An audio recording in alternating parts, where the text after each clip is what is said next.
গাজায় আগ্রাসন বন্ধে আবারও দেখা দিয়েছে আশার আলো। যুদ্ধবিরতির লক্ষ্যে নতুন প্রস্তাব অনুমোদন করেছে ইসরায়েল। শুক্রবার তেল আবিবের 3 ধাপ বিশিষ্ট পরিকল্পনা তুলে ধরেন মার্কিন প্রেসিডেন্ট জো বাইডেন। গাজা থেকে সেনা প্রত্যাহার, দুপক্ষের জিম্মি ও বন্দী মুক্তি, ত্রাণ সহায়তা ও বিধ্বস্ত উপত্যকা পুনর্গঠনের কথা বলা হয়েছে এতে।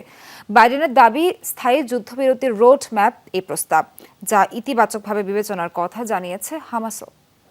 6000 mAh ব্যাটারির one and only power master NextG N73। একদিকে স্থল অভিযান, অন্যদিকে অবিরাম বিমান হামলা। নিরাপদ নয় গাজার কোনো অংশ। জীবনের নিরাপত্তা তো নেই, বেঁচে থাকার জন্য প্রয়োজনীয় ন্যূনতম মৌলিক সুবিধাও নেই। 8 মাস ধরে এক এলাকা থেকে আরেক এলাকায় ছুটতে ছুটতে ক্লান্ত, বিধ্বস্ত, স্বজনহারা অনাহারী মানুষগুলো। দফায় দফায় ব্যর্থ আলোচনা। মাত্র কয়েকদিন আগেও ইসরায়েলি প্রধানমন্ত্রী বেনিয়ামিন নেতানিয়াহুর হুঙ্কার, হামাস নির্মূলের লক্ষ্য অর্জন না হওয়া পর্যন্ত চলবে অভিযান। এমন বিপর্যয়কর যখন পরিস্থিতি, তখন হঠাৎই জো বাইডেনের ঘোষণা, নতুন করে যুদ্ধবিরতির প্রস্তাব দিয়েছে ইসরায়েল।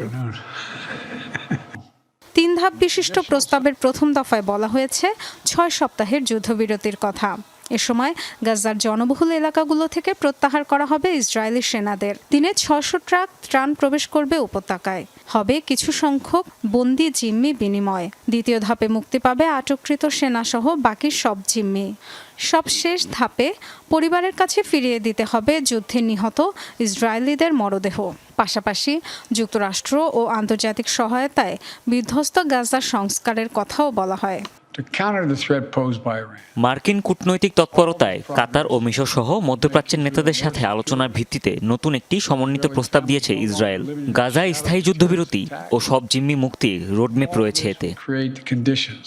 বাইডেন স্বীকার করেছেন, প্রস্তাবের বিরোধিতা করতে পারেন ইসরায়েলের অনেক নেতা। তবুও দেশটির নেতৃত্বকে চুক্তি কার্যকরে অটল থাকার আহ্বান জানান তিনি। বলেন, 7 অক্টোবরের মতো হামলা চালানোর সক্ষমতা আর নেই হামাসের, তাই যুদ্ধবিরতির এটাই সময়। হামাসকেও প্রস্তাব মেনে নেওয়ার আহ্বান জানান বাইডেন।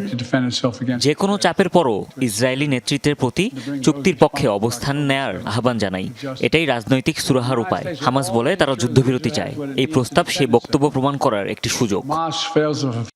এরই মধ্যে প্রস্তাবটি হামাসকে পাঠিয়েছে মধ্যস্থতাকারী কাতার। দাবি অনুযায়ী যুদ্ধবিরতি ইস্যুর উল্লেখ থাকায় ইতিবাচকভাবেই দেখছে বলে জানিয়েছে ফিলিস্তিনি স্বাধীনতাকামী সংগঠনটি। ইসরায়েলের প্রস্তাব ও যুদ্ধবিরতি আলোচনায় অগ্রগতিকে সাধুবাদ জানিয়েছে যুক্তরাজ্য, কানাডা, জার্মানি সহ বিভিন্ন দেশ। আশার আলো দেখছে জাতিসংঘ আর ইউরোপীয় ইউনিয়নও। ডরথি তাসরিন, যমুনা নিউজ।